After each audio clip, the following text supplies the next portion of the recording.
मंगरू नाम का एक व्यक्ति एक गांव में केले का ठेला लगाता था। उन केलों को बेचकर मिले हुए धन से वह अपना पेट पालता था। मंगरू का अपना इस संसार में कोई भी न था, न भाई, न पत्नी, न बेटा और न कोई रिश्तेदार।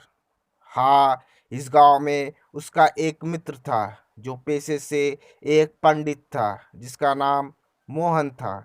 मंगरू के लिए मोहन ही सब कुछ था, उसका भाई, उसका मित्र, उसका सब कुछ। एक दिन मोहन और मंगरू बात कर रहे थे। तभी मोहन ने मंगरू से कहा कि मित्र, मैं किसी भी गरीब को देखता हूँ तो मैं उसकी मदद अवश्य करता हूँ, क्योंकि मेरा यह मानना है कि हम दूसरों की मदद करेंगे तो भगवान हमारी मदद करेगा। मोहन की यह बात सुनकर मंगरू सोच में पड़ गया। उसे ऐसा लग रहा था कि उसे मोहन की बात बहुत भा गई है। उस दिन से मंगरू ने भी गरीबों की मदद करना शुरू कर दिया। हालांकि मोहन के पास मंगरू की तुलना में अधिक धन रहता था, फिर भी मंगरू से जितना बन पाता वह गरीबों की मदद कर देता था।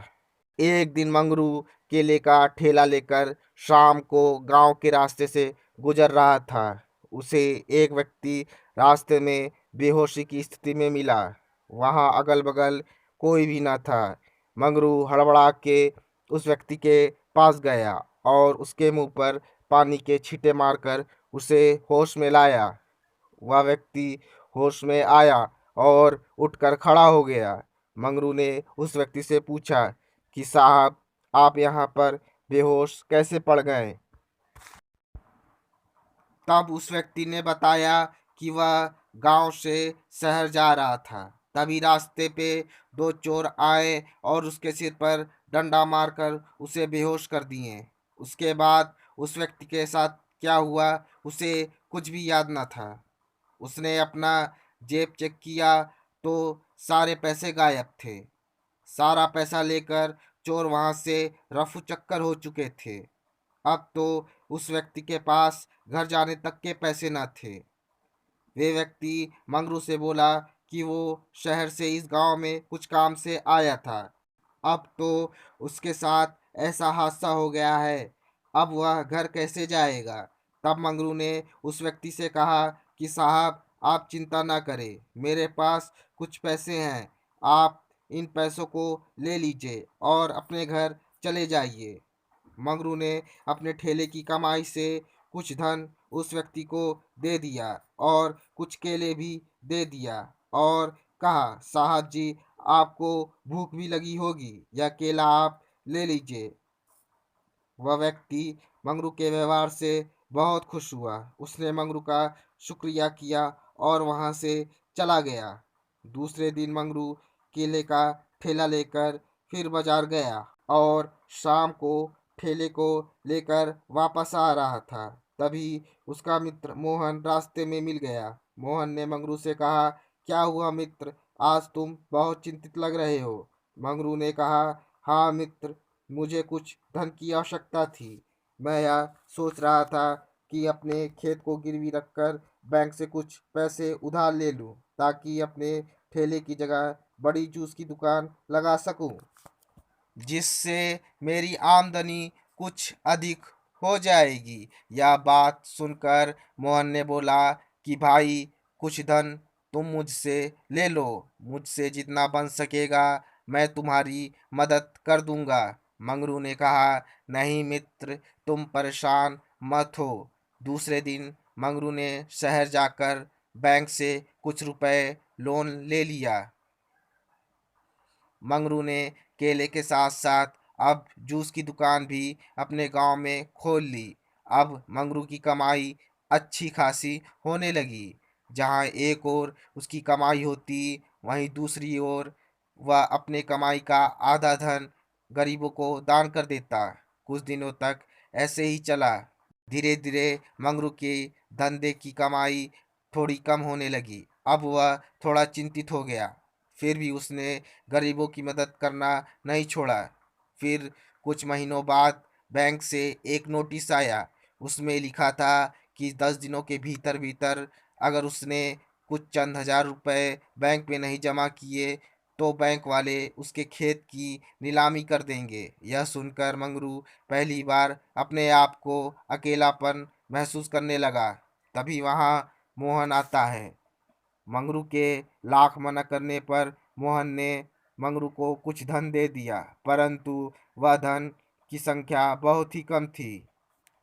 तब मोहन ने मंगरू से बोला कि भाई, तुम एक बार शहर में जाकर बैंक के मैनेजर से मिल लो। मैंने सुना है कि वह मैनेजर बहुत ही अच्छा आदमी है।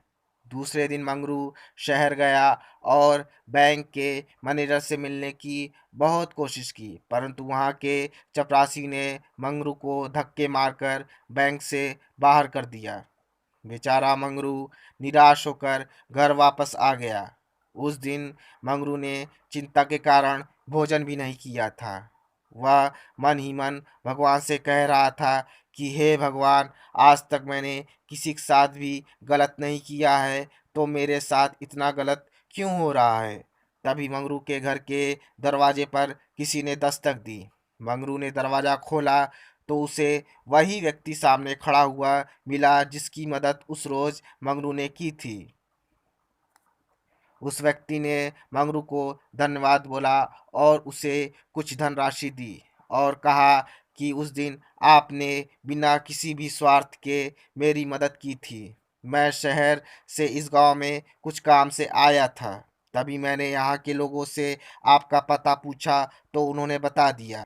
फिर उस व्यक्ति ने मंगरू को कुछ धन दे दिया, लेकिन वह धन की राशि बहुत ही कम थी। मंगरू का चेहरा मायूस हो गया। यह सब देखकर उस व्यक्ति ने कहा कि क्या हुआ, आप इतने मायूस क्यों हो रहे हैं? आपको तो खुश होना चाहिए। तब मंगरू ने अपनी पूरी बात उस व्यक्ति को बता दी। उस व्यक्ति ने मंगरू की पूरी बात सुनी और बोला कि मंगरू भाई, तुमने विपत्ति घड़ी में मेरा साथ दिया था। मैं तुम्हारी अवश्य मदद करूंगा। मेरा नाम दीपक है। शहर के बैंक का मैनेजर मेरा बहुत अच्छा मित्र है। और उसने एक कार्ड दिया और कहा, कल तुम शहर आ जाना। मुझसे जितनी भी हो सकेगी मैं तुम्हारी मदद करवा दूंगा। मंगरू बहुत खुश हो गया। वह अगले दिन शहर वापस गया और उस बैंक के अंदर घुस ही रहा था, तभी जिस चपरासी ने उसे धक्के मारकर बाहर निकाला था वह चपरासी आया। मंगरू ने उसे वह कार्ड दिखाया। कार्ड देखते ही चपरासी सब कुछ समझ गया।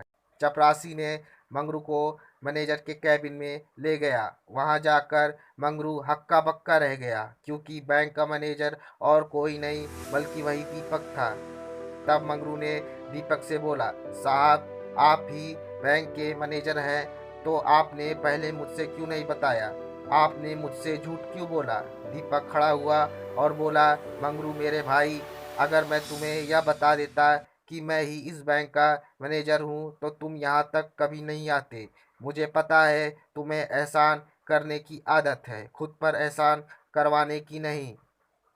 दीपक ने चपरासी की तरफ से माफी मांगी और उसने मंगरू को 2 महीने का वक्त दे डाला।